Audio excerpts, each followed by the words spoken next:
Hello student, तो स्वागत है आपका स्ट्रगल स्टडी एकेडमी में। तो बच्चों, आज के इस वीडियो लेक्चर में हम लोग स्टार्ट करेंगे चैप्टर 7 क्लास 12th का मैथमेटिक्स, है ना। और जिसे हम लोग कहते हैं इंटीग्रेशन। ये आपके बोर्ड एग्जाम का one of the best chapter है। यानी आप लोग बोल दीजिए कि एक तो आपका 7 चैप्टर है ना, यानी कि इंटीग्रेशन, और दूसरा होता है हमारा डिफरेंशिएशन। अगर मैंने मतलब एक आध साल पहले मैंने पूरा चेकआउट किया था पेपर में कि भाई इंटीग्रेशन और डिफरेंशिएशन मिलकर कितने क्वेश्चन आते हैं।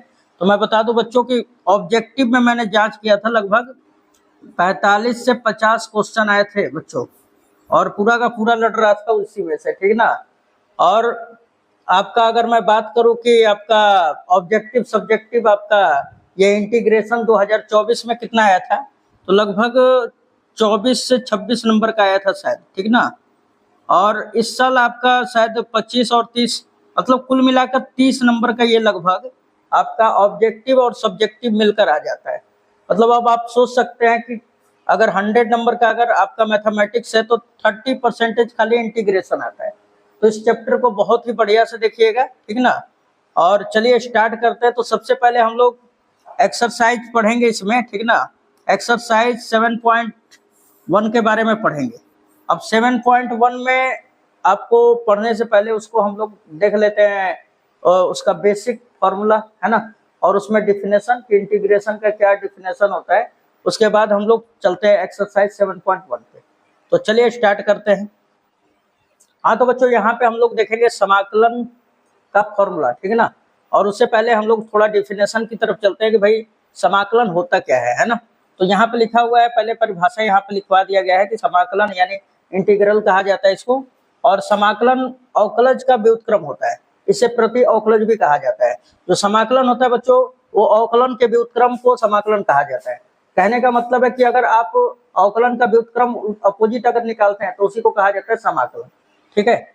और यदि किसी फलन का अवकलज दिया गया है तो उस फलन को ज्ञात करने के लिए समाकलन का प्रयोग किया जाता है। इसमें हम लोग एक्सरसाइज 7.1 में हम लोग यही देखेंगे, ठीक ना, कि आप कैसे किसी कोई फलन अगर अवकलन के रूप में दिया हुआ है तो उसको कैसे हम लोग समाकलन के द्वारा ज्ञात कर सकते हैं, ठीक ना। तो वही कह रहा है यहाँ पर ना कि यदि किसी फलन का अवकलन दिया गया है, अगर वो फलन ज्ञात करना है आपको, वो फंक्शन ज्ञात करना है ना, तो हम लोग समाकलन का प्रयोग करते हैं। जैसे अगर मान लीजिए f' बराबर कुछ दिया है ना। आपका मान लीजिए कि आपको जैसे अगर आपको अवकलन दे दिया है sin x का अवकलन क्या होता है बच्चों, cos x। अगर अब आपको sin x अगर ज्ञात करना है तो उस cos x का समाकलन कर दीजिए, है ना, तो आपका sin x आ जाएगा। तो ये आप देख सकते हैं कि अवकलन का समाकलन मिल जा रहा है, वो फंक्शन मिल जा रहा है जिस फंक्शन का हमने डिफरेंशिएशन किया था। उसके बाद फिर बोल रहा है यहाँ पर कि समाकलन का हम लोग प्रकार देखेंगे कि समाकलन का प्रकार क्या होगा, है ना। समाकलन का प्रकार में देखेंगे तो समाकलन मुख्यतः 2 प्रकार के होते हैं, 2 प्रकार से किए जाते हैं। पहला होता है आपका निश्चित समाकलन और दूसरा होता है अनिश्चित समाकलन। निश्चित समाकलन किसे कहते हैं बच्चों, जिसमें लिमिट लगा होता है। देखे होंगे आप लोग, लिमिट लगाया जाता है, ठीक ना। फिजिक्स में भी पढ़े होंगे, तो उसे कहा जाता है निश्चित समाकलन। अनिश्चित में आपको लिमिट नहीं लगा रहेगा, ठीक ना। जब हम लोग समाकलन करेंगे तो वहां पे एक कांस्टेंट सी जोड़ देते हैं, क्योंकि उसका जो मान होता है पूरा एक्चुअल मान नहीं आ पाता, इसलिए प्लस सी जोड़ दिया जाता है कि और भी कुछ मान हो सकते हैं, ठीक है। तो ये अनिश्चित समाकलन है। हम लोग बहुत ज्यादा डिपली में नहीं जाएंगे अंदर, है ना। बाकी आप लोग अगर कहेंगे कमेंट करके तो मैं इन सभी का परिभाषा वगैरह सब लिख दूंगा। हम लोगों को अभी मेन टारगेट करना है 7.1 को, राइट। चलिए अब इसमें देख लेते हैं हम लोग। आगे कह रहे हैं निश्चित प्रतिबंधों के अंतर्गत फलनों के आरेख से घिरे क्षेत्र का क्षेत्रफल ज्ञात करने के लिए समाकलन का प्रयोग किया जाता है। अब कहने का मतलब है ना कि अगर आपको जैसे यहाँ पे दे दिया है, मान लीजिए यहाँ पे दे दिया है, मान लीजिए कि ये आपका कोई चतुर्थांश बना दिया इस तरह, ठीक ना। और ये कोई कर्व है। अब इसके द्वारा जो घिरा हुआ क्षेत्र है ना, ये वाला एरिया, इसका क्षेत्रफल ज्ञात करने में हम लोग समाकलन का प्रयोग करते हैं, ठीक है। अब आ जाता है बच्चों मेन जो होता है ना, ये फॉर्मूला होता है। अगर आपको इंटीग्रेशन और डिफरेंशिएशन बनाना है तो पहले तो आपको कैलकुलेशन आना चाहिए, और दूसरा कि आपको इसका फॉर्मूला याद में होना चाहिए। अगर फॉर्मूला याद है तो मैं बता दूं कि आपका तो 2-4 नंबर तो खाली फॉर्मूला से आपका आ जाता है, ठीक ना, 4-5 नंबर। और बाकी क्वेश्चन जो है सारा बेस्ड होता है फॉर्मूला पे, विदाउट फॉर्मूला के कुछ नहीं होगा। तो मैं ये फॉर्मूला सारा बता दे रहा हूँ और आप इसको याद कर लीजिएगा, राइट। तो यहाँ पे देखेंगे हम लोग फॉर्मूला नंबर देखिए यहाँ पे पहला, इसका डिफरेंस आप इंटीग्रेशन इसको ध्यान में रखिएगा। यहाँ पे दिया हुआ है क्या कि इंटीग्रेशन 0 dx बराबर क्या होता है, तो 0 का समाकलन क्या होगा, तो कांस्टेंट होगा या इसको k कहते हैं, है ना। फिर उसके बाद अगर मैं बोल दूं कि 1 अगर लिखा रहे, 1 ना लिखा रहे, खाली dx भी लिखा रहे, तो इसका समाकलन d हट जाता है, खाली x प्लस c आ जाता है, ठीक है। कहने का मतलब है कि डिफरेंशिएशन का जानी दुश्मन होता है इंटीग्रेशन। तो यहाँ पे डिफरेंशिएशन है ना, d हमारा क्या है, डिफरेंशिएशन है, तो समाकलन जब करते हैं ना तो d हट जाता है, खाली केवल x प्लस c आ जाएगा। अगर कल दिन यहाँ पे dy है तो क्या लिखोगे बच्चों, y प्लस c, ठीक ना। तो ये थोड़ा ध्यान में रखिएगा। अब देखिए सबसे जो one of the best formula है आपका, ये आपका बेस्ट एकदम फॉर्मूला है, देख सकते हैं यहाँ पर x to the power n dx, है ना। Integration x to the power n dx बराबर क्या होता है, ये पहले पावर देखिए x का पावर जितना है उतना लिख लीजिए, उसमें +1 जोड़ दीजिए, और बटे में, ये बटा है बच्चों, ठीक ना, बटे में ये जितना ऊपर पावर है वो नीचे लिख देंगे, तो x to the power n+1 बटा में n+1 प्लस c हो जाएगा। उसके बाद साइन x का इंटीग्रेशन क्या होगा, इंटीग्रेशन साइन x dx, तो माइनस का cos x प्लस c होता है, ध्यान में रखिएगा। साइन x का डिफरेंशिएशन cos x होता है प्लस का, है ना, लेकिन समाकलन क्या होता है, माइनस का cos x प्लस c। ये ऑब्जेक्टिव में भी पूछ देता है, ये भी आपका ऑब्जेक्टिव में आ चुका है, ठीक है बच्चों। ये दोनों भी सारा ये फॉर्मूला जितना देख रहे हैं ना, ये सारा आ चुका है। अगर आप लोग प्रीवियस ईयर पेपर निकाल के देखेंगे तो आपको खुद पता चल जाएगा कि आया हुआ है कि नहीं, है ना। फिर देखिए यहाँ पे कि cos x का इंटीग्रेशन क्या होता है, इंटीग्रेशन cos x dx बराबर sin x प्लस c। अब अगर मैं बोलूँ कि sec स्क्वायर x का इंटीग्रेशन क्या हो जाएगा, है ना, integration sec square x dx बराबर तो tan x प्लस c। उसके बाद फिर नेक्स्ट आ जाता है आपका, नेक्स्ट आ जाता है बच्चों यहाँ पर sec x रहे और tan x रहे और dx, तो क्या हो जाएगा हमारा, ये sec x खाली लिखेंगे, ये tan dx को छोड़ देना है प्लस c। उसके बाद अगर आपको cosec स्क्वायर x dx आ जाता है, तो cosec स्क्वायर x का क्या होता है, cot x प्लस c, लेकिन ध्यान देना है जब c से शुरू होगा ना तो यहाँ पे माइनस लगा देंगे, राइट। अब यहाँ पे देखिए फिर cosec x into cot x dx बराबर क्या होगा, तो अब यहाँ पे देखिए c से शुरू हो रहा है फॉर्मूला, तो यहाँ पे माइनस लगा देंगे और cosec x प्लस c लिख देंगे, ठीक है। तो क्या हो जाएगा, integration cosec x into cot x dx बराबर minus cosec x plus c। आप इन सभी फंक्शनों का जो इंटीग्रेशन है ना वो आप ध्यान में रखिएगा, क्योंकि विदाउट इसके नहीं हो पाएगा। डायरेक्टली हम लोग रख देंगे, जब इतना दिखाई देगा ना बच्चों तो हम लोग ये वाले का यूज कर देंगे। अब देखिए e के घात x का चाहे अवकलन हो चाहे समाकलन हो, e के घात x ही होता है ना। Integration e to the power x dx is equal to e to the power x plus c हो जाएगा। उसके बाद आ जाते हैं बच्चों यहाँ पर नेक्स्ट फॉर्मूला क्या कह रहा है हमारा, नेक्स्ट कह रहा है कि 1/x dx बराबर, तो हम लोग जानते हैं कि log x का डिफरेंशिएशन क्या होता है, 1/x, तो समाकलन देखिए इसका उल्टा होता है, 1/x का इंटीग्रेशन log मॉडुलस x, इसको मॉडुलस पढ़ते हैं हम लोग, है ना, मॉडुलस x प्लस c हो जाएगा। उसके बाद अगर मैं बोलूँ कि integration 1/√1 minus x square dx जब रहेगा तो ये होता है देखिए sine inverse x plus c। और अगर मैं बोलूँ कि कॉस इनवर्स के पदों में देखिए ये वाला ना आपको ऑब्जेक्टिव में दिया था, है ना, लड़के लोग रट लेते हैं ये वाला कि sine inverse x plus c हो जाएगा, लेकिन ध्यान दीजिएगा कि ये minus cos inverse x plus c के भी बराबर होता है। या तो ये माइनस यहाँ पे रख दे या तो यहाँ पे भी रख सकता है, अगर ये प्लस में दे दिया है तो यहाँ पे minus cos inverse x plus c के बराबर होगा, ठीक है। उसके बाद अब नेक्स्ट देखते हैं कि इंटीग्रेशन 1 बटा में 1 प्लस एक्स स्क्वायर dx बराबर क्या हो जाएगा बच्चों, तो tan inverse x plus c हो जाएगा या minus cot inverse x plus c हो जाता है। उसके बाद नेक्स्ट आ जाता है आपका यहाँ पर, नेक्स्ट आ जाता है बच्चों यहाँ पर क्या, यहाँ पे देख सकते हैं आप लोग, नेक्स्ट आ जाता है कि इंटीग्रेशन 1 बटा में x root under x square minus 1 dx बराबर क्या हो जाएगा, तो sec inverse x plus c, या आप ये भी बोल सकते हैं minus cosec inverse x plus c हो जाता है। अच्छा अब बात उठ रहा था कि tan x cot x का क्या होगा, देखिए ये आगे के एक्सरसाइज के लिए फॉर्मूला है लेकिन हमने लिख दिया है, इसको भी आप देख लीजिए कि इंटीग्रेशन tan x dx बराबर क्या होगा, तो log मॉडुलस में sec x प्लस c हो जाता है, ठीक है। या हम लोग इसको अगर कॉस के पदों में लिखे ना तो माइनस का लॉग मॉडुलस में cos x प्लस सी। ये तो बच्चों इतना इंपॉर्टेंट है ना कि मैं बता दूं, इसमें आपको आ चुका है, बोल दिया जाए बोर्ड में आ चुका है, खाली डायरेक्टली फॉर्मूला है ना, 1 नंबर में, तो इसको ध्यान में रखिएगा। फिर इंटीग्रेशन cot x dx बराबर क्या होगा, लॉग मॉडुलस में sin x प्लस सी। उसके बाद फिर आगे देख लिया जाए। अब अगर हम लोग बोले कि इंटीग्रेशन sec x dx बराबर क्या होगा, तो लॉग मॉडुलस में sec x plus tan x plus C हो जाएगा। ये भी आपका one of the best formula है, क्योंकि लड़के लोग रट के रखते हैं कि sec स्क्वायर x dx का क्या हो जाता है, tan x प्लस सी। लेकिन अगर यहाँ पे sec स्क्वायर ना दे के sec x खाली दे दे तो लॉग मॉडुलस में sec x plus tan x plus C हो जाता है। ठीक है, अब फिर आपका cos x dx बराबर क्या हो जाएगा, तो लॉग मॉडुलस में cos x minus cot x plus C हो जाता है। उसके बाद ये देखिए वन ऑफ द बेस्ट ये फॉर्मूला है हमारा, है ना, integration a to the power x dx is equal to क्या होगा, a to the power x upon में बटे में लॉग मॉडुलस में log a प्लस सी हो जाता है। ठीक है, तो ये था हमारा ऑल फॉर्मूला। ठीक है ना, 7.1 को पढ़ने से पहले। अब आ जाते हैं हम लोग 7.1 पर, राइट। हाँ तो बच्चों क्वेश्चन नंबर हमारा देख सकते हैं आप लोग 7.1 हम लोग एक्सरसाइज करेंगे, राइट। और यहाँ पे एक्सरसाइज 7.1 क्या कह रहा है, एक्सरसाइज 7.1 क्या कह रहा है हमारा, बोल रहा है निम्नलिखित फलनों के प्रति अवकलज समाकलन। प्रति अवकलज का मतलब क्या होता है, समाकलन, है ना, अवकलज के विपरीत को ही हम लोग समाकलन करते हैं। बोल रहा है निम्नलिखित फलनों के प्रति अवकलज यानी समाकलन निरीक्षण विधि द्वारा ज्ञात कीजिए।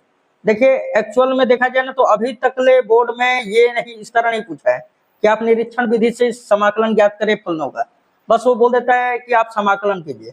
तो देखिए मैं आपको निरीक्षण विधि भी बता दे रहा हूँ कि ताकि अगर मान लीजिए अगर बोर्ड में दे दिया तो आप ये ना हो कि सर हम पढ़े ही नहीं थे और सिंपल विधि से हम लोगों ने कर दिया, उसके बाद पश्चाताप हो जाएगा, फिर कट हो सकता है आपका नंबर, है ना।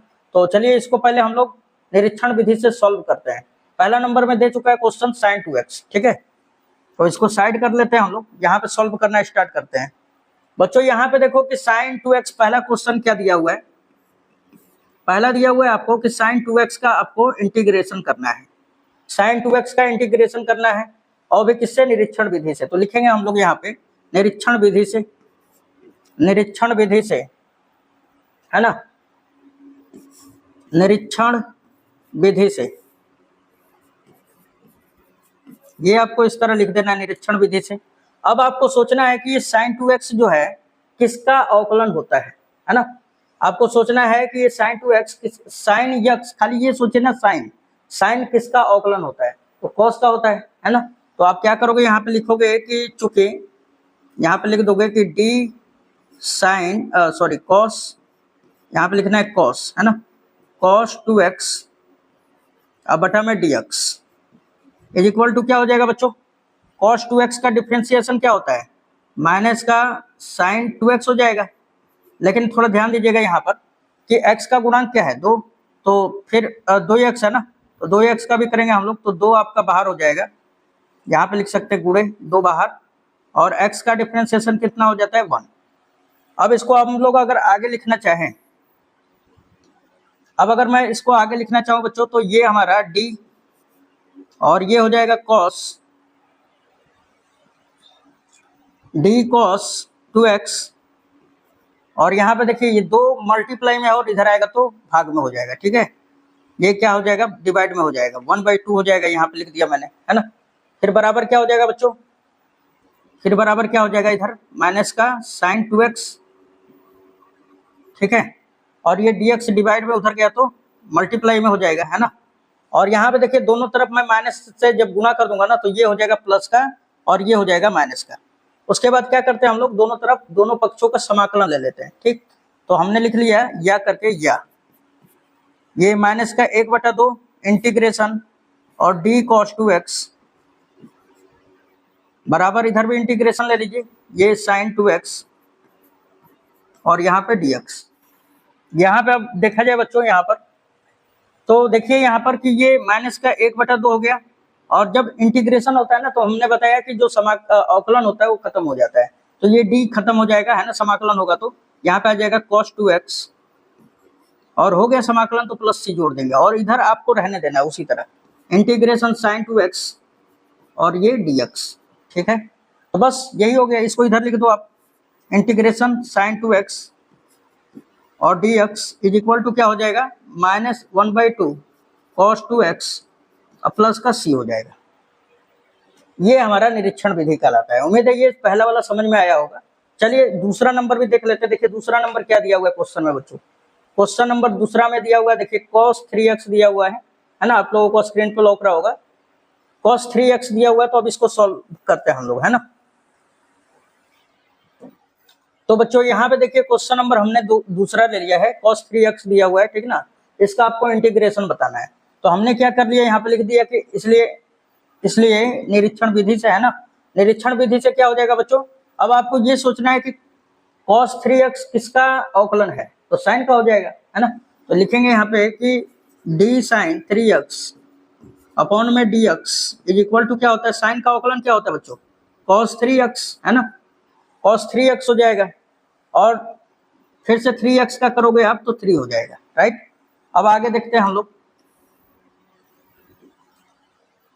यहाँ पे देखिए अब ये 3 मल्टीप्लाई में इधर आएगा तो डिवाइड में, तो d ये 1/3 लिख दिया, फिर sin 3x और बराबर क्या हो जाएगा cos 3x, और ये देखिए यहाँ पे कि dx जो भाग में है इधर लेके आएंगे तो गुणा में हो जाएगा।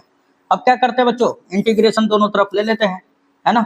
तो ये 1/3 हो जाएगा और d समाप्त हो जाएगा ना, समाकलन अवकलन को समाप्त कर देता है। यहाँ पे बच जाएगा क्या, sin 3x और समाकलन इधर हो गया तो प्लस का c जोड़ देंगे, है ना। जहाँ c जो होता है बच्चों ये समाकलनीय नियतांक होता है, इसको थोड़ा ध्यान में रखिएगा, इंटीग्रल कांस्टेंट कहलाता है। ये हम लोग cos 3x तो एज इट इज रखेंगे क्योंकि इसी का तो निकालना था इंटीग्रेशन, ठीक है। तो आप देखिए integration cos 3x dx is equal to क्या हो जाएगा, 1/3 sin 3x प्लस c, यही आपका कहलाता है निरीक्षण विधि से, ठीक ना। चलिए अब आ जाते हैं हम लोग किस पे, क्वेश्चन नंबर तीसरे पर। तीसरा देखिए आप लोग क्या दिया हुआ है, तीसरा हमारा दिया हुआ है बच्चों e के घात 2x, है ना, तो इसको लिख लेंगे हम लोग। अब यहाँ पे देखिए क्वेश्चन नंबर थर्ड, तीसरा नंबर में हमने लिख लिया e⁻²2x। अब इसका आप लोगों को निरीक्षण विधि द्वारा समाकलन ज्ञात करना है। तो क्या लिखेंगे हम लोग बच्चों, यहाँ पर हम लोग क्या लिखेंगे इसको। अब आपको ये सोचना है कि किसका अवकलन e के घात 2x होता है, तो e के घात 2x का ही अवकलन e के घात 2x होता है। तो लिखेंगे हम लोग कि चूंकि d e के घात 2x अपॉन में dx इज इक्वल टू क्या हो जाएगा बच्चों, e के घात 2x और इनटू 2x का करेंगे ना तो 2 और x का अवकलन 1 हो जाता है। अब यहाँ पे थोड़ा ध्यान दीजिएगा, 2 मल्टीप्लाई में इधर आया तो डिवाइड में, है ना, ये d e के घात 2x और ये dx को इधर भेज दीजिए आप, तो e के घात 2x और यहाँ पे हो जाएगा dx। अब क्या करते हैं बच्चों, अब दोनों तरफ समाकलन ले लेते हैं, तो इंटीग्रेशन यहाँ पे भी ले लेंगे। अब देखिए ये 1/2 और ये d तो खत्म हो जाएगा ना, समाकलन होगा तो e के घात 2x और इंटीग्रेशन हो गया तो बच्चों प्लस c आ जाएगा और इज इक्वल टू ये इंटीग्रेशन e के घात 2x dx। देखिए इसी का हम लोगों को इंटीग्रेशन बताना था और एक्चुअल में इसका इंटीग्रेशन यही होता है। समझ में आ रहा है, आप किसी भी विधि के द्वारा बताइए लेकिन आपका सॉल्यूशन वही जाएगा, है ना। अब आ जाते हैं क्वेश्चन नंबर 4 पे। देखिए चौथा नंबर यहाँ पे दिया हुआ है आपको। हाँ तो बच्चों क्वेश्चन नंबर 4 हमारा दिया हुआ है ax + b का होल स्क्वायर दिया हुआ है, ठीक है, और इसको निरीक्षण विधि द्वारा सॉल्व करना है।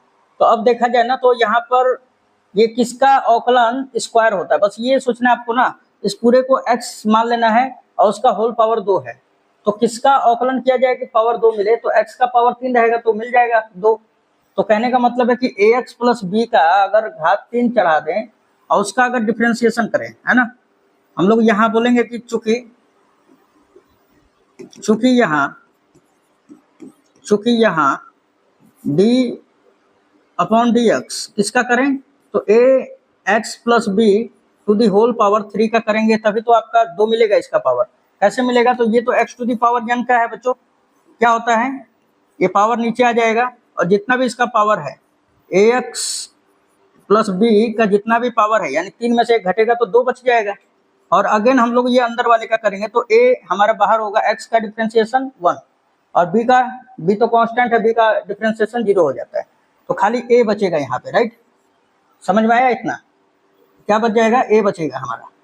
अब यहाँ पे देखिए कि हम लोग a मल्टीप्लाई में इधर आएगा तो डिवाइड में, तो 1/a हो गया, है ना, ये d और ये ax + b to the whole power कितना हो जाएगा 3।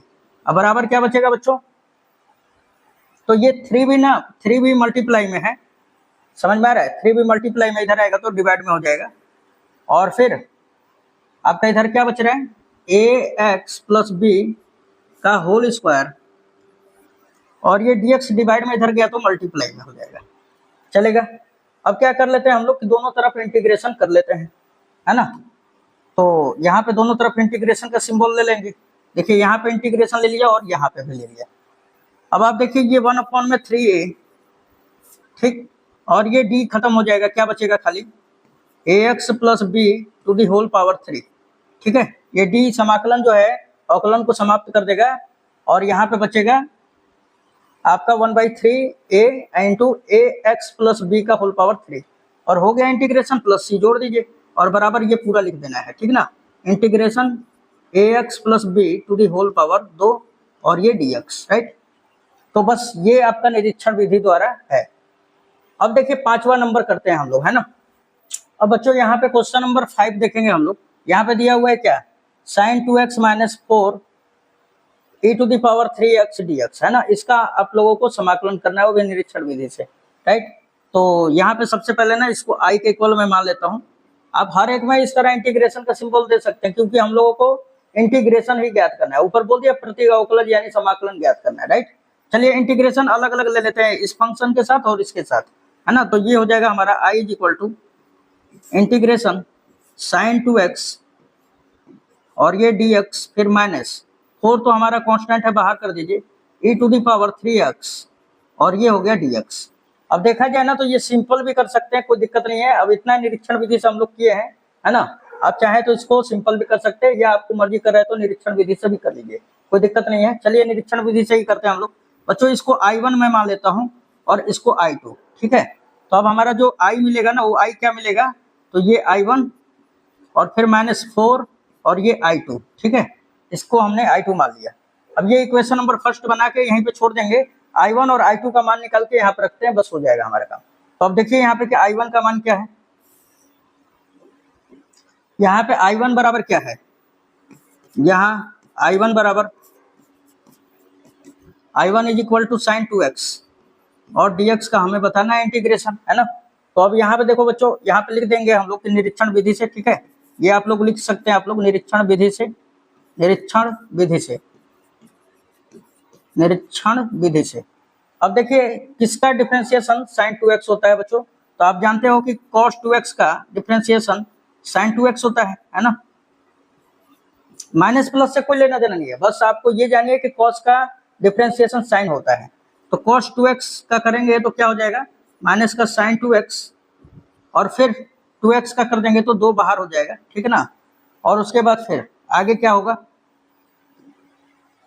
आगे देखिए 2 मल्टीप्लाई में इधर आएगा तो डिवाइड में हो जाएगा, तो 1/2 d और ये cos 2x, ठीक है।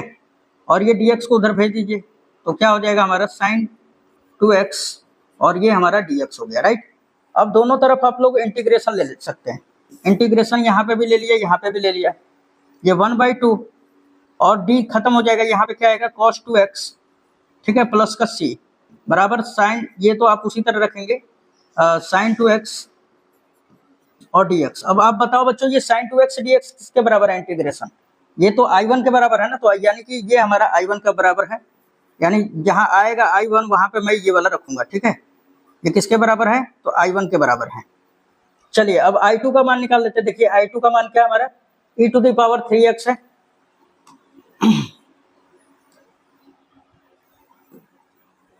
अब यहाँ पे I2 को अब हल करते हैं ना। अब इंटीग्रेशन I2 बराबर क्या है बच्चों, तो e to the power 3x है ना, 3x है और यहाँ पे dx है।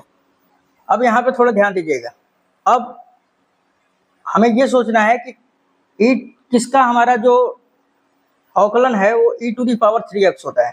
तो e to the power 3x का ही तो हम लोग क्या कर सकते हैं, डिफरेंशिएशन जो है e to the power 3x होगा, है ना। तो यहाँ पे लिख लीजिए कि चूंकि d e to the power 3x upon में dx इज इक्वल टू क्या होगा बच्चों, e के घात 3x और इसका differentiation e to the power 3x होगा। और फिर 3x का करेंगे ना तो 3 बाहर, x का डिफरेंशिएशन 1 हो जाता है। यहाँ पे देखिए ये 3 मल्टीप्लाई में इधर आएगा तो डिवाइड में, तो 1/3 और ये d और e to the power 3x, ठीक है ना, e टू दी पावर है ये e to the power 3x और dx को इधर भेज देना है ना आपको, तो e to the power 3x और यहाँ पे आएगा dx। अब इंटीग्रेशन ले लो आप, इंटीग्रेशन दोनों तरफ, और ये देखिए ये e to the power 3x किसके बराबर था, i2 के बराबर, ये हमारा i2 के बराबर है, ठीक ना, और ये d हट जाएगा तो 1/3 और e to the power 3x आ जाएगा, प्लस का c जोड़ देंगे, है ना, प्लस का c जोड़ना जरूरी है, और ये किसके बराबर होगा, i2 के बराबर। अब देखो बच्चों यहाँ पर कि हमारा i1 और i2 का मान निकल चुका है, तो समीकरण 1 में रख देंगे, है ना। चलिए यहाँ पे लिखेंगे हम लोग, यहाँ पे लिखेंगे समीकरण 1 से। अब समीकरण 1 क्या है बच्चों यहाँ पर, तो समीकरण 1 क्या था हमारा, i बराबर था i1 माइनस 4i2, ठीक है, यही था ना हमारा। चलिए अब यहाँ पे रख देते हैं वैल्यू बस i1 और i2 का मान। देखिए i1 का मान हमने निकाला है 1/2 cos 2x प्लस c है, तो c 2 बार आ रहा है ना, यहाँ पे भी आ रहा है i2 में भी और i1 में भी, तो हम लोग c को बस एक ही बार लेंगे, है ना, 2 बार नहीं लिखेंगे, राइट। देखिए यहाँ पर ये i हमने लिख दिया एज इट इज, i1 का मान क्या रख देना बच्चों, 1/2 cos 2x, 1/2 cos 2x, ठीक है, फिर माइनस का 4 और i2 का मान क्या है, i2 का मान आप देख सकते हैं ये 1/3, तो 1/3 का इसमें 4 में होगा ना, तो 4/3 हो जाएगा, e to the power 3x, अब प्लस c जोड़ देंगे, है ना, तो यही हमारा एक्चुअल में डिफरेंशिएशन हो जाता है, इंटीग्रेशन हो जाता है बच्चों, ठीक है, निरीक्षण विधि द्वारा।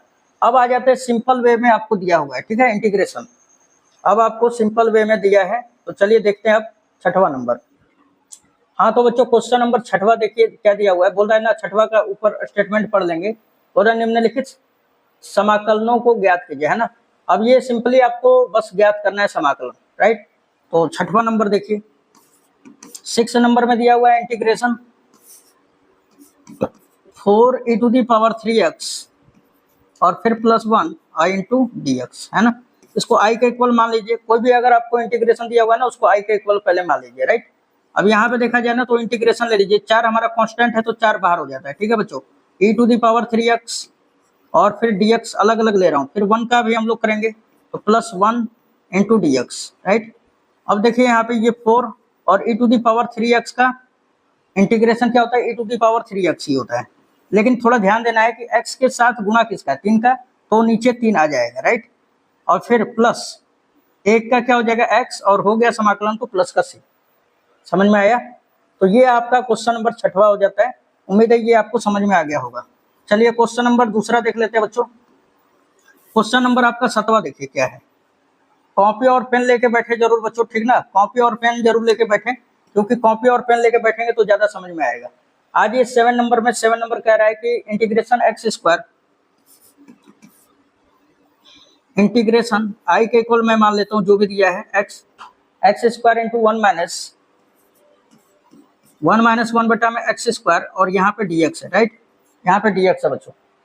अब यहाँ पे देखो सबसे पहले कि ये x² का पहले इसमें मल्टीप्लाई कराएंगे फिर इसमें, है ना। इस प्रकार के फंक्शन को देखिए कैसे सॉल्व किया जाता है, तो x² का पहले 1 में मल्टीप्लाई करा दो आप, तो x² एकम x² हो जाएगा, फिर x² का इसमें कराओ, फिर माइनस x² मल्टीप्लाई 1/x² और यहाँ पे dx हो जाएगा, ठीक है।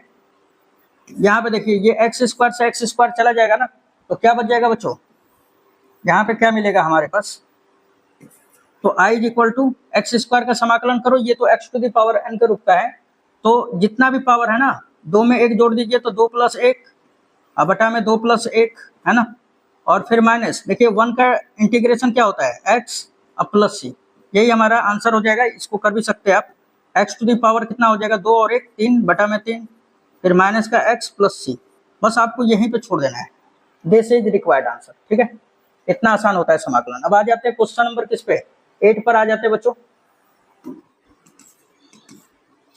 सबसे पहले तो i के इक्वल मान लेंगे और ये दिया हुआ है ax² प्लस bx और प्लस c और यहाँ पे dx, राइट। अब देखिए a हमारा कांस्टेंट है, अब कैसे पता चलता है कि सर कांस्टेंट कौन है और वेरिएबल कौन है ना, यानी चर कौन है और अचर कौन है। तो देखिए जिसके सापेक्ष हो रहा है ना, x के सापेक्ष हम लोग समाकलन कर रहे हैं, तो x जो होगा आपका खाली केवल चर होगा और उसके अलावा जितना भी होगा वो सारा कांस्टेंट में आ जाता है। यहाँ पे देखेंगे हम लोग तो ये a हमारा कांस्टेंट है, बाहर कर दो, एक्स स्क्वायर का इंटीग्रेशन करेंगे dx, फिर प्लस b हमारा कांस्टेंट है, b को बाहर करो, इंटीग्रेशन किसका x, यहाँ पे इसका घात 1 है और dx, फिर प्लस अब यहाँ पे c हमारा कांस्टेंट है, c बाहर कर दो, ये इंटीग्रेशन dx, राइट। चलिए अब इसका कर लेते हैं हम लोग इंटीग्रेशन। यहाँ पे देखिए i इज इक्वल टू क्या हो जाएगा बच्चों, ये a और x टू द पावर ये 2 है ना, तो इसको लिख सकते हैं हम लोग x to the power 2 + 1 upon में 2 + 1, फिर प्लस b और x का घात 1 है तो x का घात 1 + 1 बाई 1 + 1 और फिर प्लस देखिए यहाँ पे c है तो c लिख दिया और dx का समाकलन क्या होता है x, और हो गया तो बच्चों प्लस का c यहाँ पे ऐड कर देंगे, राइट। यहाँ पे देखिए ये क्या हो जाएगा अब हमारा, अब क्या हो जाएगा यहाँ पर, यहाँ पे हो जाएगा a और x टू द पावर कितना हो जाएगा 2 और 1 3 बटा में 3 है ना, और प्लस ये b और ये x टू द पावर 2 बटा में 2 और प्लस cx प्लस d, बस हो गया आंसर। ये प्लस का c रहेगा बच्चों, ठीक ना। ये आप k भी जोड़ सकते हैं, ठीक है, यहाँ पे आप k भी जोड़ देंगे ना तो भी ठीक रहेगा, कोई दिक्कत नहीं रहेगा, यहाँ पे k भी आप जोड़ सकते हैं।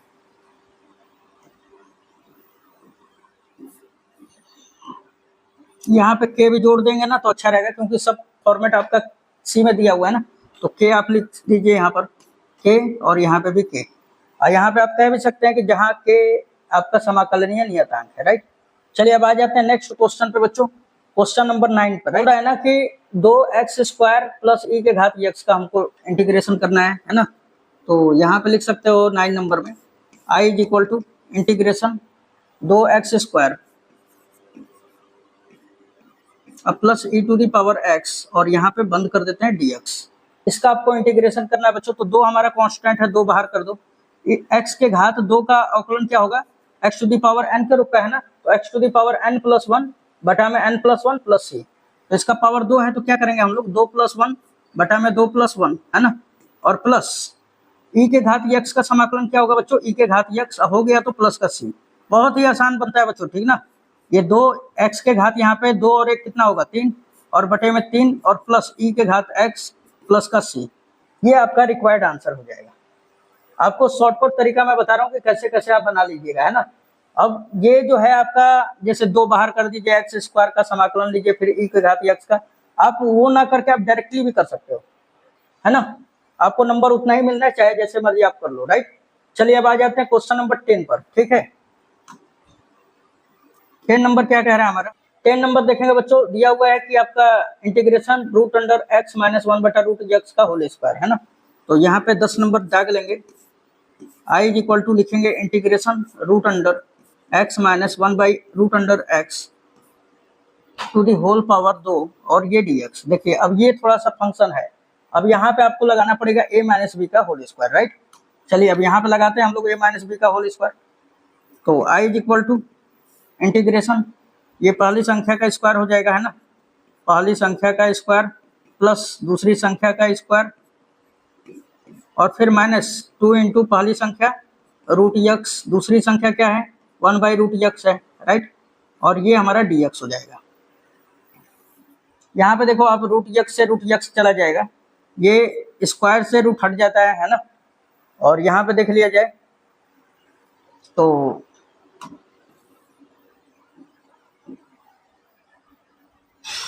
यहाँ पे i इज इक्वल टू, यहाँ पे क्या बचेगा बच्चों x, फिर प्लस ये 1 अपॉन √x का होल स्क्वायर है ना, तो 1 का स्क्वायर तो 1 होता है, √x का स्क्वायर x हो जाएगा, ठीक, और फिर माइनस का 2 और यहाँ पे ये क्लोज कर दीजिए dx, ठीक है। अब देखिए यहाँ पे इसका डायरेक्टली हम लोग करते हैं, तो x to the power n का अवकलन क्या होता है, x to the power n + 1 बटा में n + 1, राइट, यानी पावर 1 है तो 1 + 1 बटा में 1 + 1, फिर प्लस 1 बटा x का समाकलन क्या होता है बताओ, log मॉडुलस x, ठीक है, तो ये ध्यान में रखिएगा log मॉड में x, फिर -2 बाहर हो जाएगा कांस्टेंट, और dx का आपका समाकलन क्या होता है x, और हो गया तो प्लस का c। अब इसको आगे बस जोड़ घटा लेना है आपको, है ना। यहाँ पे देखिए यहाँ पे x टू दी पावर कितना हो जाएगा 2 अपॉन में 2, फिर प्लस log मॉडुलस में x माइनस का 2x प्लस का c, this is required answer, ठीक है। तो ये आपको समझ में आ गया होगा बच्चों, ठीक ना। हाँ तो बच्चों यहाँ पे क्वेश्चन नंबर 11 दिया हुआ है, आप देख सकते हैं बोर्ड पर, ठीक ना। दिया हुआ है x cube plus 5x² minus 4 बटा में x² dx। आपको इसका इंटीग्रेशन करना है, राइट। तो यहाँ पे हम लोग 11 नंबर लिख लेंगे बच्चों। यहाँ पे 11 नंबर सॉल्व करना स्टार्ट करते हैं। तो सबसे पहले हमने बताया आपको कि आपको जो फंक्शन दिया रहा है उसको i के इक्वल कर लेना है, ठीक ना।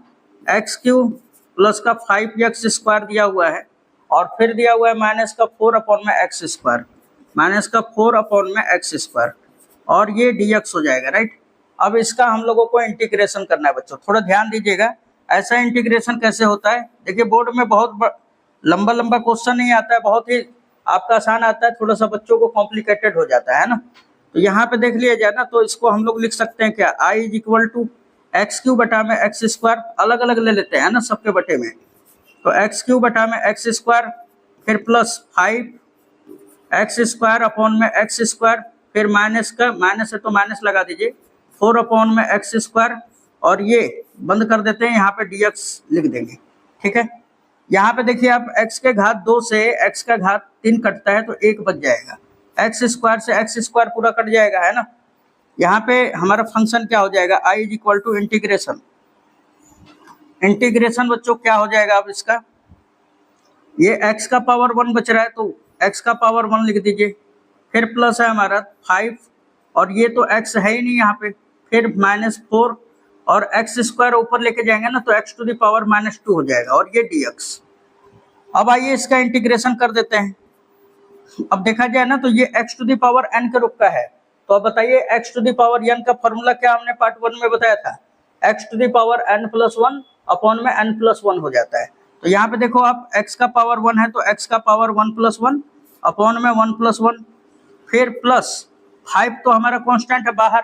अब dx का अगर मैं इसमें गुणा कराऊंगा तो dx का इंटीग्रेशन क्या हो जाएगा, x, ठीक है, फिर -4 और x का घात -2 का समाकलन क्या होगा, ये भी x to the power n के रूप का है, तो -2 + 1 और बटे में आपका क्या होगा, -2 + 1 और हो गया समाकलन, तो प्लस c जोड़ देना है।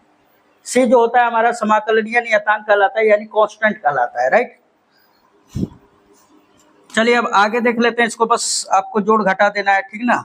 तो i इज इक्वल टू क्या हो जाएगा बच्चों, ये x का पावर 2 और 1 और 1 2 हो जाएगा बटा में 2, फिर प्लस 5x फिर -4 और x के पावर -2 में से घटेगा तो कितना बचेगा बच्चों, x का पावर -1 अब बटा में यहाँ पे -1, ठीक है, और ये प्लस का c सिंपल। अब x टू द पावर 2/2 फिर प्लस ये 5x माइनस माइनस प्लस हो जाएगा और ये 4 लिख दिया और x इनवर्स है ना, इसको नीचे लेके आइए, पावर प्लस में हो जाता है और प्लस का c। This is the answer, ठीक है। हाँ तो बच्चों क्वेश्चन नंबर 12 हमारा ये लिख लिए हम, है ना, कि i के इक्वल जो भी दिया रहेगा, है ना, वहाँ पे क्वेश्चन ये दिया हुआ था, तो जो भी दिया रहेगा उसको i के इक्वल हम लोग मान लेते हैं, राइट। अब इसका इंटीग्रेशन करना स्टार्ट करते हैं। यहाँ पे थोड़ा ध्यान दीजिएगा, ऐसे क्वेश्चनों में क्या करना होता है बच्चों, हम लोगों को मैंने बताया ना कि अलग अलग आप सबके बटे में ले लीजिए, है ना। तो यहाँ पे देखिए i इज इक्वल टू क्या हो जाएगा, यहाँ पे x³ है तो x³ ले लिया और बटे में √x। अच्छा √x का मतलब क्या होता है बच्चों, √x का मतलब होता है x का पावर 1/2। तो मैं इसके बटे में x का घात कितना कर लेता हूँ, 1/2। ये है आपका √x, लेकिन हम लोग हल करने के लिए ऐसा लिख लेते हैं कि ताकि आपको समझ में आ जाए। फिर प्लस बीच में आ रहा है तो प्लस दीजिए 3, x का पावर 1 है, कुछ नहीं है, तो अब बटे में क्या कर लेंगे, √x यानी x टू द पावर 1/2, फिर बीच में आ रहा है प्लस 4 अपॉन में x टू द पावर क्या करेंगे बच्चों, ये √x करेंगे, तो यानी कि x का पावर 1/2 और ये dx, ठीक है। इतना तक समझ में आया। उसके बाद अब क्या करेंगे इसको, अब इसको i के इक्वल लिखेंगे हम लोग इंटीग्रेशन। अब x का पावर 3 है और ये x का पावर 1/2 है, तो ऊपर जाएगा तो -1/2 होगा, तो 3 में से 1/2 घटा देंगे, x का पावर 3 -1/2, है ना, और फिर प्लस हम लोग लिखेंगे 3, x का पावर यहाँ पे 1 है, ये ऊपर जाएगा तो 1 - 1/2 हो जाएगा, फिर प्लस 4 और ये x का पावर 1/2 है, ऊपर लेके जाएंगे तो x का पावर -1/2 हो जाएगा, ठीक ना, -1/2 हो जाएगा।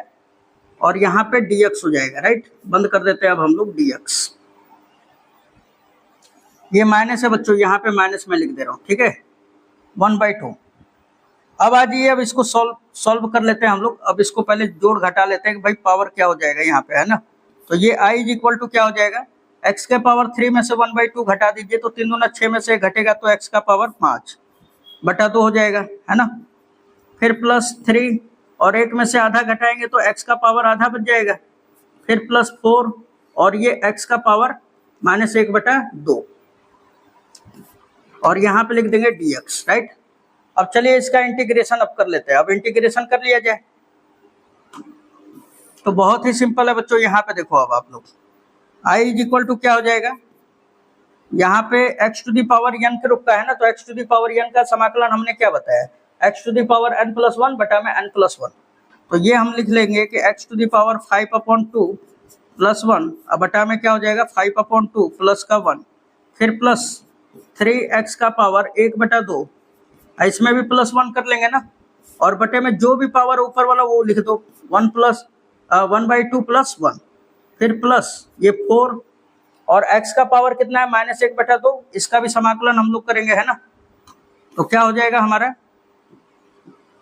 ये हो जाएगा x का पावर -1/2 प्लस 1 अब बटा में -1/2 प्लस 1, और हो गया तो प्लस का c जोड़ देंगे हम लोग, है ना।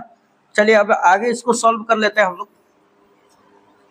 आगे सॉल्व करें बच्चों तो क्या हो जाएगा, ये x का पावर कितना हो जाएगा, 2 एकम 2 और ये 5, 7 हो जाएगा, 7/2 और बटे में 7/2 हो जाएगा। फिर प्लस ये 3x का पावर कितना हो जाएगा 3/2 और बटे में भी 3/2 हो जाएगा, है ना। इसको सॉल्व करिएगा तो भिन्न पर का जोड़ तो आता ही होगा आपको। ये प्लस 4 और x का पावर ये 1 में आधा जब घटाएंगे तो कितना आ जाएगा बच्चों 1/2 और बटे में भी आपका क्या आएगा 1/2, ठीक है। और हो गया समाकलन, तो प्लस c आपको जोड़ देना है, ये ध्यान में रखना है आप लोगों को, राइट। चलिए अब आगे देख लेते हैं हम लोग। आगे देख लिया जाए ना तो 2 ऊपर चला जाएगा बटे में 7 और ये x का पावर 7/2, ठीक। फिर प्लस ये 2 ऊपर चला जाएगा तो चाहे 3 से 3 कट कर दीजिए, है ना। ये 2 ऊपर चला जाएगा पहला गुणे तीसरा से, तो 2x का पावर 3/2, फिर प्लस ये 2 का मल्टीप्लाई होगा तो 4 दूना 8 और x का पावर 1/2 का मतलब √x। हो गया तो क्या कर देंगे बच्चों, अगर हो जाता है तो क्या कर देते हैं हम लोग प्लस का c जोड़ देते हैं और ये आपका एग्जैक्ट आंसर होगा। उम्मीद है ये आपको समझ में आ गया होगा। चलिए आगे क्वेश्चन नंबर 13 देख लेते हैं। हाँ तो बच्चों ये क्वेश्चन नंबर हमारा 13 है। 13 हमारा देख सकते हैं, दिया हुआ है कि integration x³ - x² plus x - 1 upon में x - 1, ठीक है। और इसका आपको इंटीग्रेशन करना है। तो चलिए अब इसको हमने मान लिया है कि let i is equal to, ठीक ना। और इसको अब आगे अगर हम लोग सॉल्व करें तो थोड़ा यहाँ पे ध्यान दीजिएगा। अब इस प्रकार के फंक्शन को कैसे हम लोग सॉल्व करते हैं, तो ये बटे में का हम लोग हटाने का कोशिश करते हैं कुछ दिमाग लगा के, है ना। इस फंक्शन को देखिए यहाँ पर, तो ये i इज इक्वल टू क्या हो जाएगा बच्चों, ये i इज इक्वल टू क्या हो जाएगा हमारा, ये अगर देख लिया जाए कि i इज इक्वल टू क्या हो जाएगा, तो यहाँ पे देखिए x³ है, यहाँ पे x² है, दोनों में से क्या कॉमन है, x² कॉमन है, तो x² दोनों में से कॉमन हम लोग कर लेते हैं। तो यहाँ पे क्या बचेगा x और यहाँ पे क्या बचेगा -1 और इन दोनों में से क्या कॉमन है बच्चों +1, ठीक है। तो क्या बचेगा यहाँ पे x और यहाँ पे -1 और बटे में क्या है हमारा x - 1, राइट। और ये हमारा dx। अब आ जाइए आगे, यहाँ पे देख लिया जाए तो i इज इक्वल टू क्या हो जाएगा इंटीग्रेशन। अब देखिए बाहर वाले को 1 में ले लेते हैं, x² + 1 को 1 में ले लीजिए आप, है ना।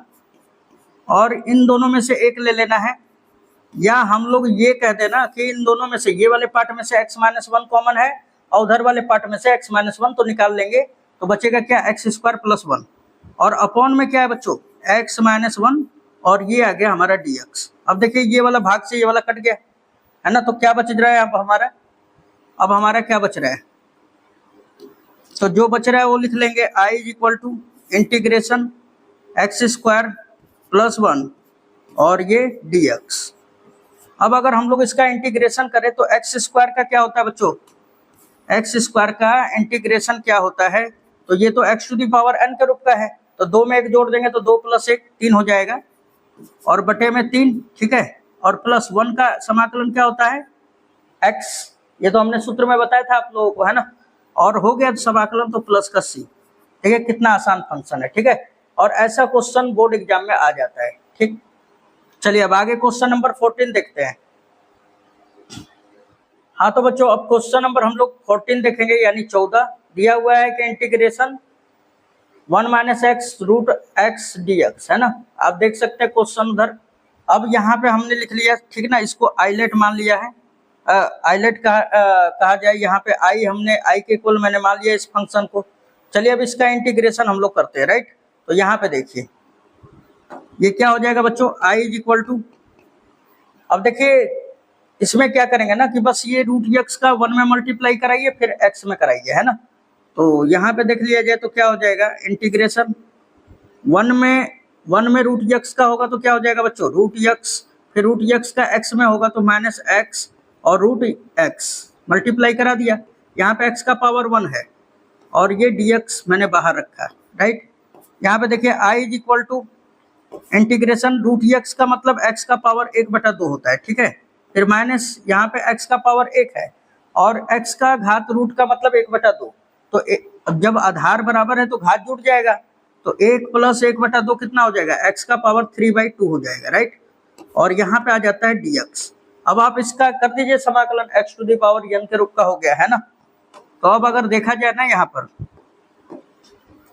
तो i इज इक्वल टू क्या हो जाएगा, x to the power n के रूप का है ना, तो क्या होगा n + 1 डिवाइड बाई n + 1 + 1, है ना, और फिर माइनस ये भी x to the power n के रूप का है, तो ये क्या हो जाएगा x to the power n + 1 by n + 1 और प्लस का c। बस अब आपको क्या करना है, बस इसको ऐड कर देना है। तो अब अगर मैं यहाँ पे ऐड कर दूं तो x टू दी पावर कितना हो जाएगा 1/2, यानी कि 1 और हाफ कितना हो जाएगा 3/2, x टू दी पावर 3/2 हो जाएगा, अपॉन में 3/2 हो जाएगा, फिर माइनस यहाँ पे x टू दी पावर कितना हो जाएगा 5/2, अपॉन में भी क्या हो जाएगा बच्चों 5/2 अब प्लस का c। अब चलिए अब इसको आगे सॉल्व कर लेते हैं, ठीक है। i इज इक्वल टू क्या हो जाएगा, 2 ऊपर 3 नीचे आ जाएगा, तो 2/3 और x टू दी पावर 3/2, फिर माइनस ये 2 ऊपर चला जाएगा, बटे में 5,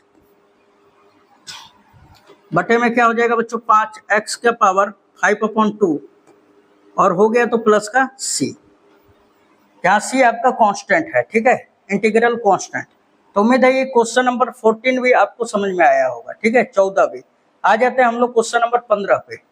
हाँ तो बच्चों क्वेश्चन नंबर 15 हमारा दिया हुआ है इंटीग्रेशन √x और फिर इंटू 3x² + 2x + 3 dx, है ना।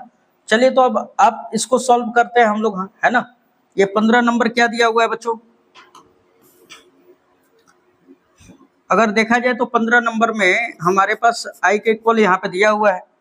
अब देखिए यहाँ पे कि क्या करते हैं ना कि √x का मतलब क्या हो जाता है बच्चों, इंटीग्रेशन √x का मतलब क्या होता है x का पावर 1/2, x का पावर 1/2 और ब्रैकेट में ये उसी तरह लिख दीजिए 3x² + 2x + 3, है ना, और ये dx, राइट।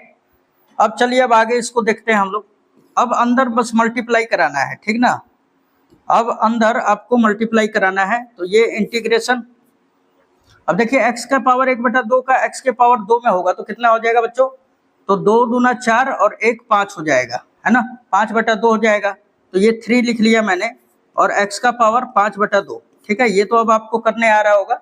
अब यहाँ पे देखिए x का पावर 1 है, तो x का पावर 1/2 का जब x के पावर 1 में करेंगे तो कितना हो जाएगा 3/2 प्लस 2x का घात 3/2, फिर x के घात 1/2 का 3 में कराएंगे तो प्लस का 3x की घात 1/2 और ये हमारा dx, राइट। अब यहाँ पे लिख सकते हैं dx। अब चलिए अब ये तो x to the power n के रूप का हो गया सारा, है ना।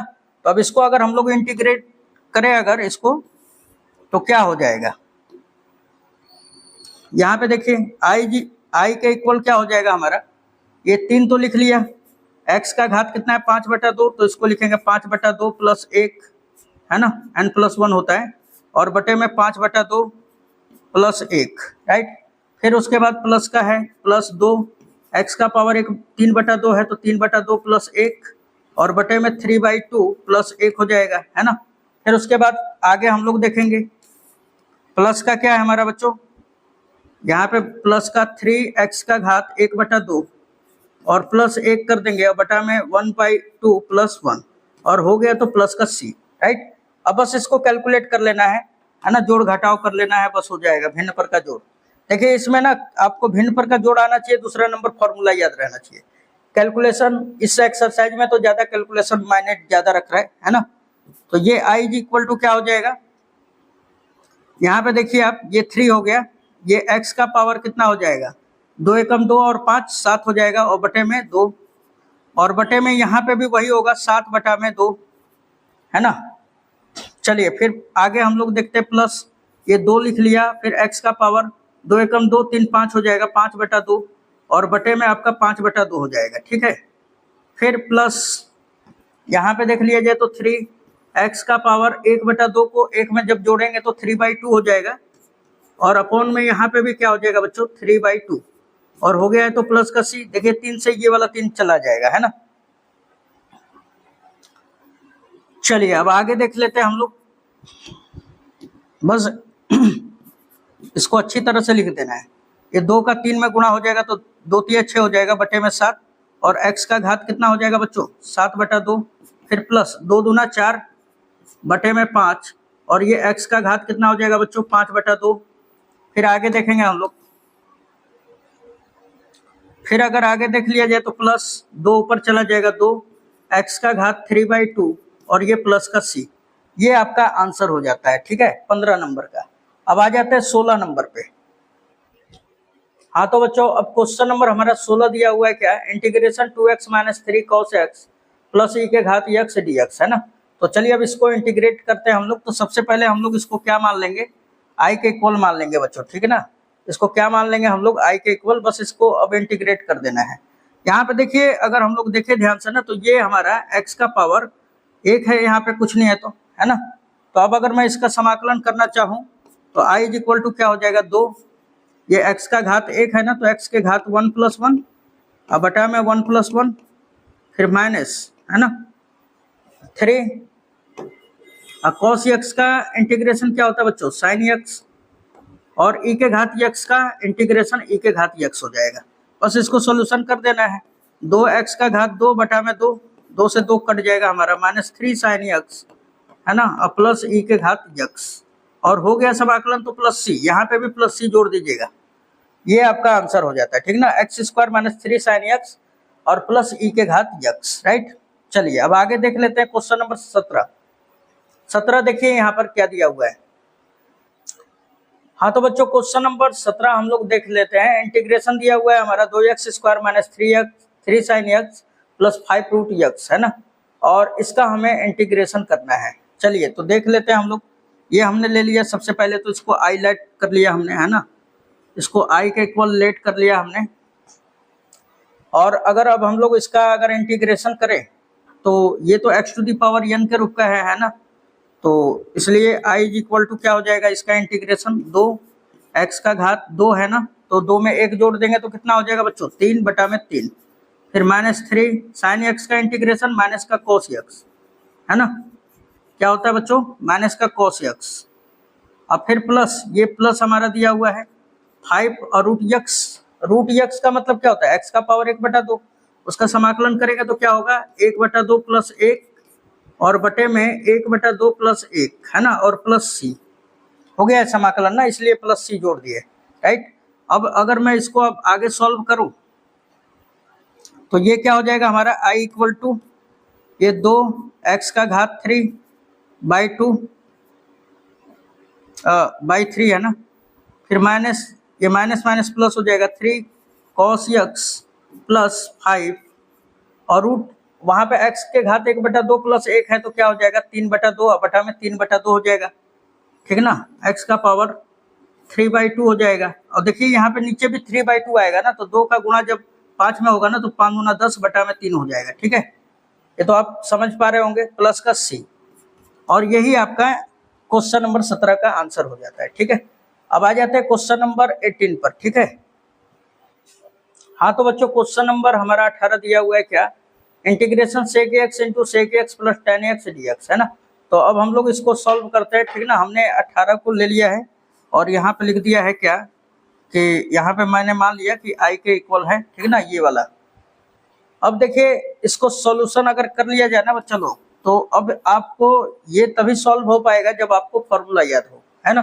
तो अब अगर देखा जाए इसको कि कैसे सॉल्व किया जाए, तो ये आई इक्वल टू, देखिए सेक एक्स का पहले सेक एक्स में कीजिए, सेक स्क्वायर एक्स हो जाएगा, इंटीग्रेशन सेक स्क्वायर एक्स, फिर प्लस सेक एक्स का टेन एक्स में करेंगे तो क्या होगा, sec x into tan x और ये डी एक्स, राइट। अब देखिए ये इज इक्वल टू क्या हो जाएगा, सेक स्क्वायर एक्स का इंटीग्रेशन क्या होता है, तो टेन एक्स होता है ना। और sec x into tan x का बच्चों बताया था मैंने क्या होता है, ये टेन एक्स हट जाएगा, खाली सेक एक्स आपको लिख देना है, सेक एक्स और प्लस का सी, दिस इज द आंसर। इतना आसान होता है। ठीक है, ये बोर्ड एग्जाम में आ चुका है कई बार। ठीक है ना, तो इसको थोड़ा सा ध्यान में रखिएगा। चलिए आ जाते हैं क्वेश्चन नंबर 19। हाँ तो बच्चों क्वेश्चन नंबर हमारा 19 दिया हुआ है कि integration sec square x upon में कॉसेक स्क्वायर एक्स डीएक्स। अब इसका इंटीग्रेट करना है, तो देखिए इसका कोई समाकलन नहीं है ना। यहाँ पे सेक स्क्वायर एक्स का तो टेन एक्स होता है, लेकिन यहाँ पे बटे में कॉसेक स्क्वायर एक्स है, तो इसको कुछ बदलना पड़ेगा, आपको चेंज करना पड़ेगा। साइन और कॉस के फॉर्म में हम लोग इसको बदलते हैं, तो चलिए इसको बदल के देखते हैं। यहाँ पे देख लिया जाए बच्चों, तो यहाँ पे आई के इक्वल क्या हो जाएगा, सेक स्क्वायर एक्स को लिखिए 1 बटा कॉस स्क्वायर एक्स। ठीक है, और अपॉन में क्या हो जाएगा, कॉस स्क्वायर एक्स है। ठीक ना, और कॉसेक स्क्वायर एक्स बराबर क्या होता है, 1 बटा में साइन स्क्वायर एक्स, ये डी एक्स। ये तो क्लास 10th में ही आप पढ़े होंगे। ठीक ना, अब ये पहला गुणे चौथा करा दीजिए, तो ये क्या हो जाएगा बच्चों, अब यहाँ पे क्या हो जाएगा, I is equal to sine square x का ऊपर मल्टीप्लाई हो जाएगा पहला गुणे चौथा से, तो साइन स्क्वायर एक्स पहले चला जाएगा ऊपर, और अपॉन में क्या हो जाएगा, कॉस स्क्वायर एक्स। ठीक है, ये तो आप लोग जानते होंगे, डी एक्स। फिर उसके बाद ये साइन बटा कॉस क्या होता है बच्चों, साइन बटा कॉस क्या होता है, टेन स्क्वायर एक्स, है ना। तो ये आई इज इक्वल टू क्या हो जाएगा, इंटीग्रेशन टेन स्क्वायर एक्स। देखिए ऐसा बात है ना कि हमारे पास टेन स्क्वायर एक्स का कोई समाकलन का फॉर्मूला नहीं मैंने बताया है, ना होता है। ठीक है, इसको ब्रेक करना पड़ेगा। हम लोग जानते हैं कि टेन स्क्वायर थीटा बराबर क्या होता है बच्चों, सेक स्क्वायर थीटा माइनस 1। क्या होता है हमारा, सेक स्क्वायर थीटा माइनस का 1। ठीक है, और ये डीएक्स हो जाएगा। अब अगर हम लोग देख लेना तो सेक स्क्वायर एक्स का तो आप जानते हैं ना हम लोग फॉर्मूला, क्या होता है सेक स्क्वायर एक्स का इंटीग्रेशन, तो ये होता है टेन एक्स, फिर 1 का क्या होगा एक्स, और हो गया तो प्लस सी।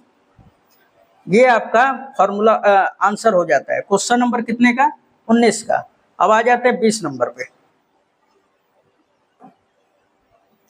हाँ तो बच्चों यहाँ पे क्वेश्चन नंबर 20 हमारा कह रहा है क्या कि integration two minus 3 sine x upon में cos square x d x, इसका इंटीग्रेशन करना है, राइट। तो हमने यहाँ पे लिख लिया है। ठीक ना, यहाँ पे हमने लिख लिया है, आई के इक्वल मैंने मान लिया है, और अब इसको सॉल्यूशन करना स्टार्ट कर लेते हैं। ठीक, तो अब आ जाइए यहाँ पे देखा जाए बच्चों तो क्या कह रहा है, यहाँ पर आई के इक्वल दिया हुआ है हमारा। अब देखिए इसका ऐसा नहीं है कि आप कुछ इसमें दिमाग लगा के और इसका कोई फॉर्मूला है कि आप कर दीजिएगा तो नीचे वाले का या ऊपर वाले का तो मिल जाएगा, ऐसा कुछ नहीं है। तो हम लोग क्या करेंगे ना कि अलग अलग ले लेते हैं बटे में। ठीक है, तो 2 बटे में कॉस स्क्वायर एक्स लिखेंगे इंटीग्रेशन, 2 बटा में कॉस स्क्वायर एक्स। ठीक है, फिर माइनस है हमारा 3 साइन एक्स, और ये कॉस स्क्वायर एक्स है ना, तो इसको क्या लिखता हूं मैं, ये कॉस एक्स लिखा मैंने, और इनटू कॉस एक्स। ठीक है, और इसके बटे में ऊपर कुछ नहीं है ना, तो 1 है,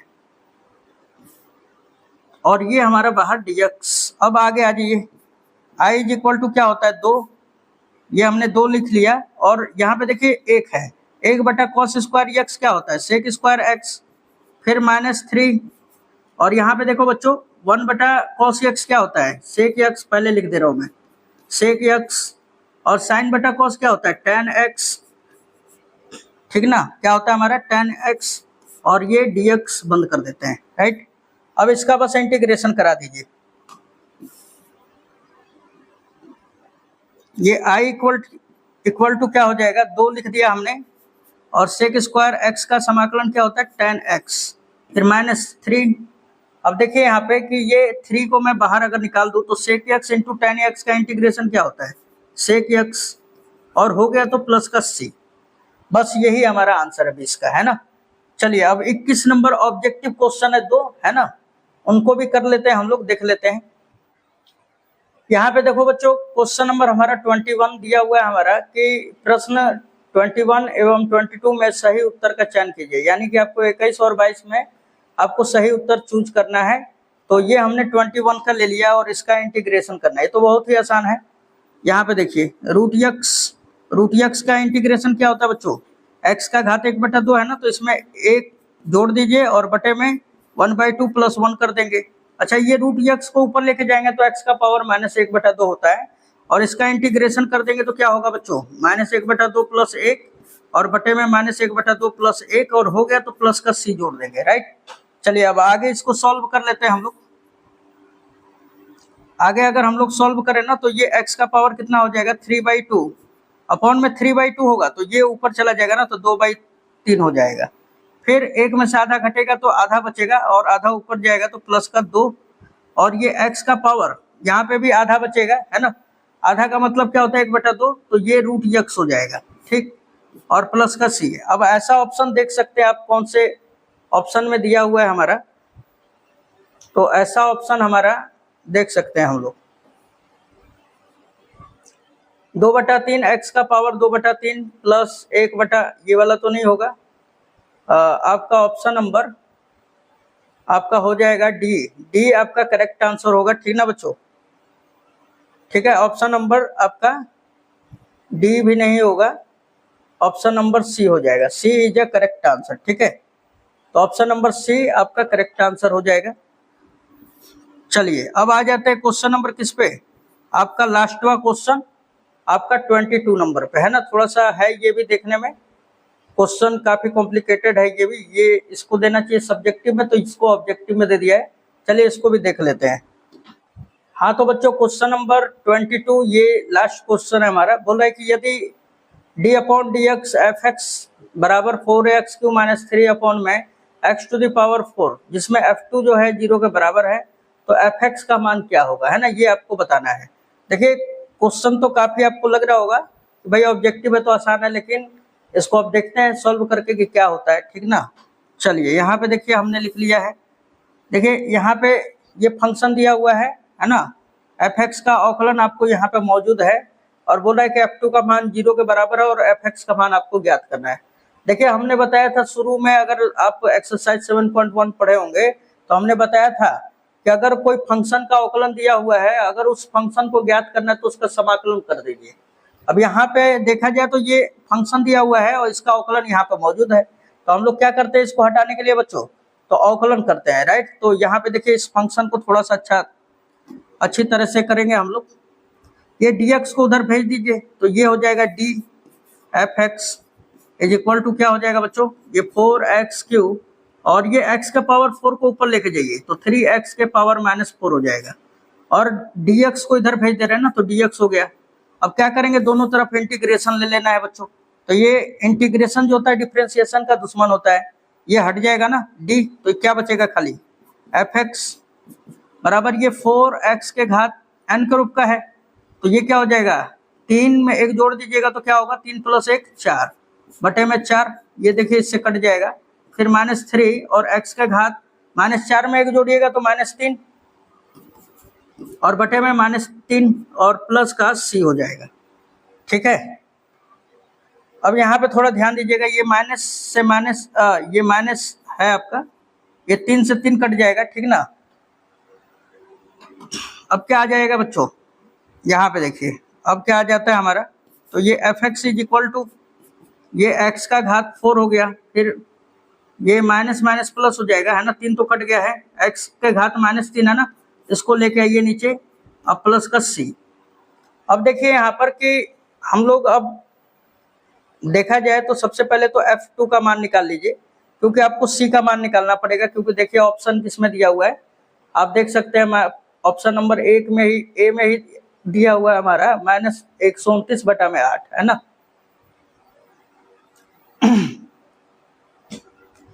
तो अब अगर देखें ना, इसको सॉल्व करें हम लोग, तो यहाँ पे बोलेंगे कि चूंकि F2 का मान निकालते हैं तो जहाँ x वहां पे F2 रख दीजिए।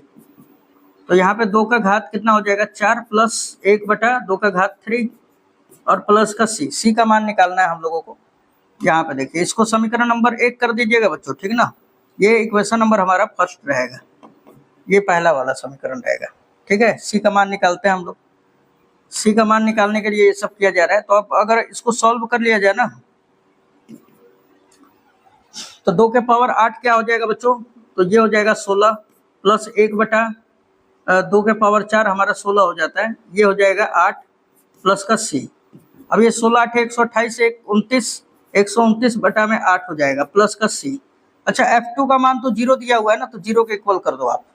तो अब बताइए C का मान क्या मिलेगा, ये प्लस का है और इधर आएगा तो माइनस का, यानी C का मान आ जाएगा बच्चों यहाँ पर, C का मान क्या मिलेगा, माइनस का 129/8। C का मान मिल गया ना, तब इसका C का मान समीकरण 1 में ले जाके रख देते हैं, राइट। तो हम लोग बोलेंगे समीकरण 1 से